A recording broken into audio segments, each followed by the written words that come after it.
Xin chào quý vị và các bạn. Trong chương trình hôm nay thì tôi sẽ cùng với quý vị và các bạn tìm hiểu một vấn đề mà có lẽ rất nhiều golfer đang mắc phải. Đó là lý do tại sao chúng ta lại slice. Slice là một thuật ngữ trong golf được sử dụng để ám chỉ tất cả các đường bóng có xu hướng cong từ trái sang phải với các golfer tay phải và cong từ phải sang trái với các golfer tay trái.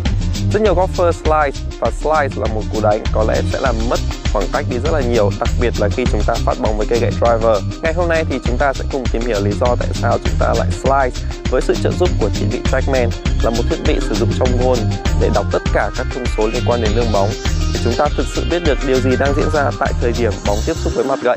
Và chúng ta sẽ thực sự biết nguyên nhân tại sao chúng ta lại slice. Và bây giờ thì tôi sẽ thực hiện một cú đánh driver phát bóng, và chúng ta sẽ cùng xem lý do tại sao đường bóng này lại cong từ trái sang phải.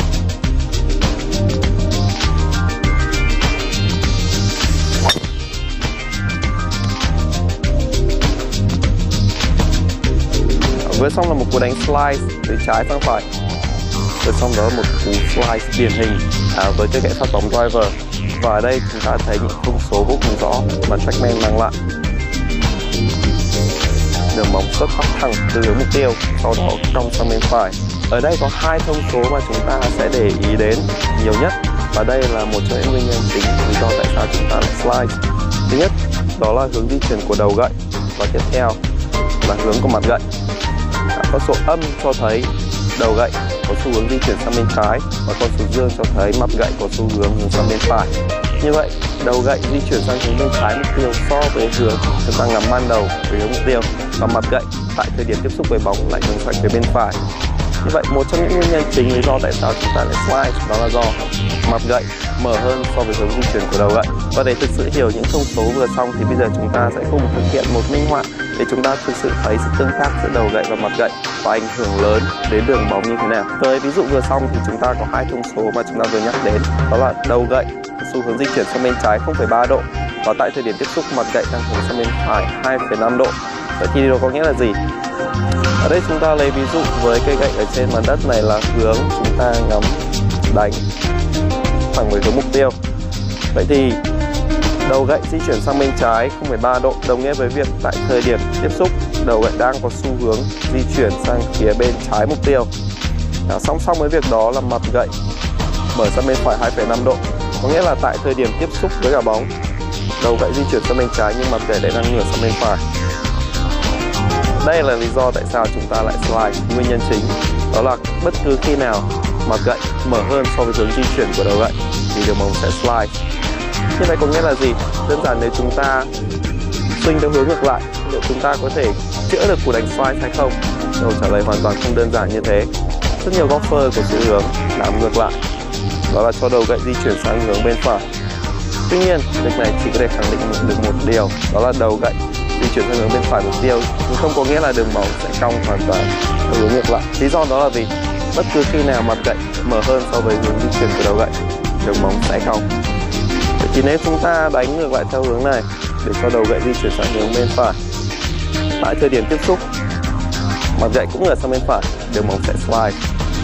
Vậy chúng ta có đầu gậy di chuyển thẳng với hướng mục tiêu, và tại thời điểm tiếp xúc với bóng, mặt gậy hướng sang bên phải, đường bóng sẽ vẫn slice.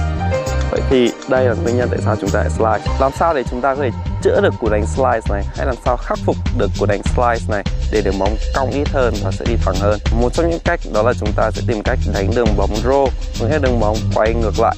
Thay vì cong từ trái sang phải, chúng ta sẽ tìm cách đánh đường bóng cong từ phải sang trái. Với golfer tay phải hay cả golfer tay trái cũng thế, đường bóng roll thông thường sẽ có độ xoáy ít hơn, và vì thế sẽ mang lại khoảng cách nhiều hơn với những cây gậy phát bóng như cây gậy driver. Bây giờ làm sao để chúng ta có thể thực hiện được cú đánh roll? Rất đơn giản, đó là chúng ta sẽ cùng nhau tìm cách thực hiện ngược lại tất cả những việc chúng ta làm. Thay vì chúng ta cho đầu gậy di chuyển sang hướng bên trái mục tiêu và mặt gậy mở sang hướng bên phải, thì tôi sẽ tìm cách đưa đầu gậy sang hướng bên phải và hướng mặt gậy với hướng mục tiêu sang bên trái với hướng di chuyển của đầu gậy. Như vậy, đường bóng sẽ có xu hướng theo chiều ngược lại và sẽ mang lại khoảng cách tốt hơn.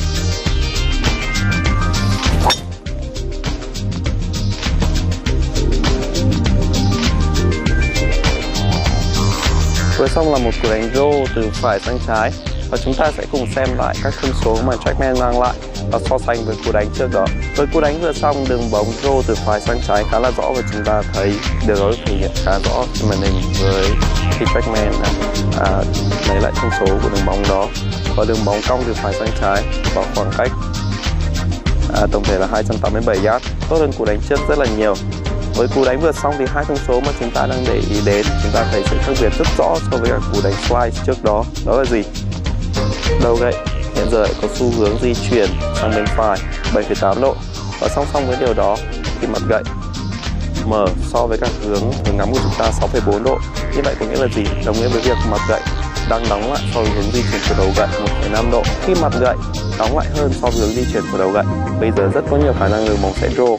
Và đây là một ví dụ điển hình của một cú đánh draw, và như chúng ta thấy đường bóng cong từ phải sang trái, draw nhẹ với cây gậy driver thường mang lại kết quả tốt hơn rất là nhiều. Cái gậy driver là cây gậy có mặt gậy lớn hơn tất cả các cây gậy khác, và khi chúng ta đứng xa bóng hơn, swing với tốc độ lớn hơn thì việc bóng tiếp xúc tại điểm khác ngoài việc chỉnh sửa mặt gậy sẽ xảy ra thường xuyên hơn. Và đây là một trong những nguyên nhân tại sao đường bóng lại cong nhìn chung, và chắc chắn là một trong những nguyên nhân tại sao chúng ta lại slice bóng từ trái sang phải với các góc phơ tay phải. Với mặt gậy thì chúng ta sẽ nhận thấy một điều, đó là bề mặt gậy thực sự không bằng phẳng, và đây là cách thiết kế gậy nhìn chung để làm sao chúng ta có một đường bóng ổn định nhất. Khi tiếp xúc tại các điểm khác nhau trên mặt gậy thì chúng ta sẽ sinh ra các đường bóng khác nhau đó. Với đường bóng slice rất có nhiều khả năng chúng ta đang tiếp xúc về phía gót gậy ở đây, về phía gần với các cán gậy. Vậy thì khi bóng tiếp xúc với các điểm khác nhau trên mặt gậy thì đường bóng sẽ cong các chiều khác nhau. Lý do đó là vì một nguyên tắc mà chúng ta sử dụng rất nhiều trong môn, đó là nguyên tắc bánh răng. Nguyên tắc bánh răng có nghĩa là gì? Nguyên tắc bánh răng có nghĩa là khi hai bánh răng di chuyển, một bánh răng di chuyển một chiều thì một bánh răng kia sẽ di chuyển theo chiều ngược lại. Và với cái gậy driver thì điều này xảy ra rất nhiều. Một phần lý do đó là vì trọng tâm của đầu gậy ở phía rất xa so với mặt gậy. Lấy một ví dụ, khi mà chúng ta tiếp xúc ở phía dưới mặt gậy, điều gì sẽ diễn ra? Khi chúng ta tiếp xúc bóng ở phía dưới mặt gậy thì mặt gậy sẽ có xu hướng úp xuống nhiều hơn, và nguyên tắc bánh răng đồng nghĩa với việc đường bóng sẽ có xu hướng di chuyển theo chiều ngược lại, và vì thế đường bóng sẽ có xu hướng bốc từ dưới lên trên. Nào, tương tự như vậy, khi chúng ta tiếp xúc ở phía trên mặt gậy thì sẽ hoàn toàn ngược lại, đó là đầu gậy sẽ có xu hướng bốc lên và bóng sẽ có xu hướng trúc xuống. Và đường này cũng tương tự như nguyên tắc bánh răng, đó là đường bóng sẽ di chuyển ngược lại so với hướng di chuyển của đầu gậy khi mà bóng tiếp xúc với các vị trí khác nhau. Vậy thì một trong những nguyên nhân slice đó là chính là việc chúng ta tiếp xúc về phía bên trái mặt gậy hay phía gần cán gậy hơn. Tại vì tại thời điểm tiếp xúc về hướng đó thì mặt gậy sẽ có xu hướng đóng lại nhiều hơn, và song song với điều đó đường bóng sẽ có xu hướng cong từ trái sang phải. Như vậy không có nghĩa là chúng ta tiếp xúc với các vị trí khác nhau thì chúng ta sẽ không slice. Tại vì một nguyên nhân chính thì chúng ta vừa nói đến, đó chính là việc mặt gậy mở hơn so với hướng di chuyển của đầu gậy. Và đây là lý do chính tại sao chúng ta lại slice. Và việc tiếp xúc ở vị trí ở bên trái này chắc chắn sẽ giúp tạo ra nhiều độ xoáy để đường bóng tiếp tục cong từ trái sang phải. Vậy thì như vừa xong chúng ta sẽ thấy có hai nguyên nhân tại sao chúng ta lại slice, đó là mặt gậy mở hơn so với hướng di chuyển của đầu gậy và việc tiếp xúc nhiều hơn về phía gót gậy hay phía gần cán gậy hơn. Vậy thì để khắc phục được slice, chúng ta sẽ cần làm việc ngược lại, đó là làm sao để mặt gậy đóng lại hơn so với hướng di chuyển khi tiếp xúc với bóng, và chúng ta sẽ tìm cách đánh vào chính giữa nhiều hơn. Và nếu có trượt, khi chúng ta trượt về phía bên ngoài, đường bóng sẽ ít có cơ hội slice hơn so với khi chúng ta trượt về phía bên trong mặt gậy ở đây. Hy vọng quý vị và các bạn thấy những thông tin vừa xong là bổ ích và phần nào khắc phục được cú đánh slice của mình.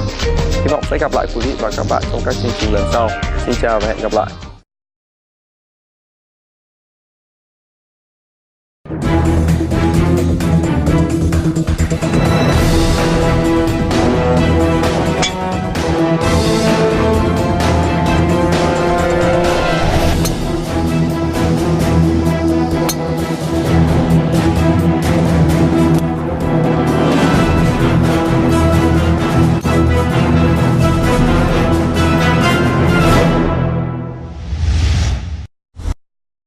Xin chào quý vị và các bạn.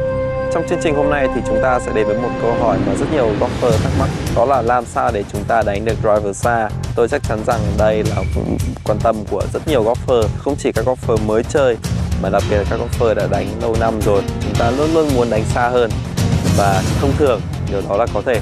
Một điều vô cùng quan trọng chúng ta cần để ý đến khi chúng ta tìm cách đánh quá xa, đó là liệu đường bóng đi xa nhưng có đi thẳng và có đi đúng hướng mục tiêu hay không.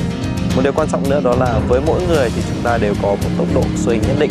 Nếu các bạn chỉ đi được 250 yard, các bạn chỉ swing đến một tốc độ nhất định thì chúng ta cố gắng làm sao để tận dụng được tốc độ đó một cách tốt nhất bằng cách đánh trúng bóng để truyền được nhiều năng lượng vào bóng và bóng sẽ đi với một tốc độ lớn nhất.